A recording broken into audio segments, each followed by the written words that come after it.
merde. C'est mal, on n'est pas ici pour faire le bien ou le mal. On est ici pour tuer des Allemands. Pourquoi t'es ici? T'es ici pour le tuer. Tu sais pourquoi? Il est ici pour te tuer. Il est ici pour te tuer, Norman.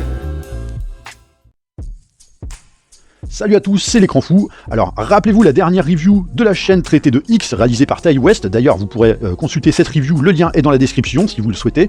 Et cette fois, on va parler de Pearl, donc son préquel, toujours réalisé par Ty West. Et donc, comme son nom l'indique, l'histoire va traiter de Pearl, celle que l'on connaissait sous les traits de la vieille dame dans X, mais 60 ans avant, donc en pleine fleur de l'âge, puisqu'elle doit avoir aux environs de 18 piges, et avec des rêves plein la tête, alors qu'elle vit dans la ferme familiale sous le dur rythme imposé par sa sévère mère, tandis que son mari est parti au front.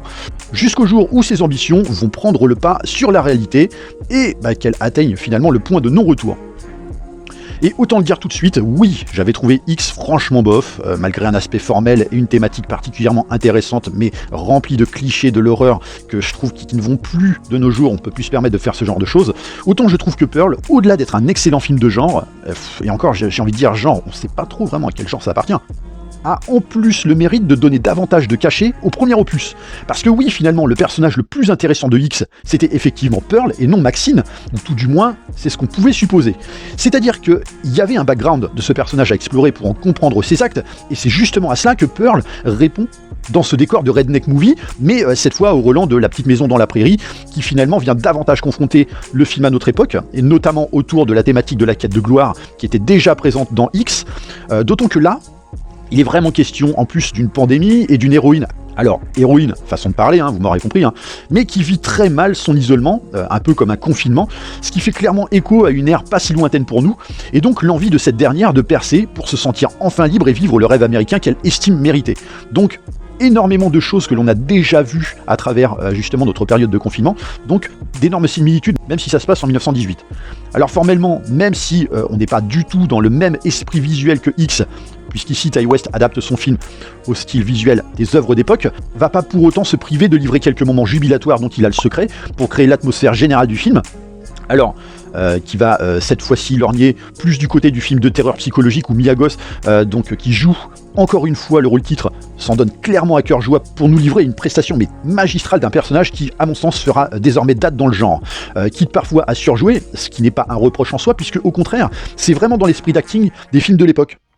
Et donc oui, Mia Goth qui te glace le sang dans son rôle, d'ailleurs, j'ai pas envie de spoiler, mais si vous connaissez le contexte par rapport à son père, et franchement, vous auriez vraiment mais la ch'touille pour lui, c'est impressionnant. Mais effectivement, à côté de ça, Mia Goth qui ne peine pas non plus à rendre son personnage un petit peu attachant, voire émouvant, notamment dans une scène tire-larme, où là, elle va vraiment faire exploser tout son talent, quoi. Même si tu sais pertinemment que t'as pas envie d'être assis à côté d'elle, à table, et plus encore si tu sais qu'elle a une fourchette dans la main. Mais effectivement, Mia Goth, en sachant qu'elle a travaillé justement sur l'écriture du scénario avec Ty West, donc elle a travaillé sur le personnage, donc là on est vraiment sur une interprétation de composition, elle comprend son personnage dans le sens où elle l'a vraiment écrit, quoi. Elle sait comment traduire au mieux justement ce protagoniste. D'ailleurs c'est aussi en cela que Pearl surpasse X à mon sens, c'est que les personnages, même si on est vraiment ancré dans le style de l'époque, ne sont pas pour autant des caricatures ambulantes, et ça joue bien plus sincèrement et avec justesse. C'est pour ça que le film marche mieux sur moi en tout cas. Et donc pour donner le change avec cet aspect terrifiant qui règne dans cette ferme autant que dans la tête de Pearl d'ailleurs, il y a vraiment cette bande originale absolument géniale de Tyler Bates qui fonctionne beaucoup plus que d'ailleurs dans le premier opus, qui use d'un mélange assez savoureux de mélodies d'antan à un style qui copie assez proprement les sonorités horrifiques hitchcockiennes, qui d'ailleurs s'associe assez merveilleusement avec le titrage et notamment les lignes de distribution du film, qui répondent vraiment à la perfection au style de l'époque.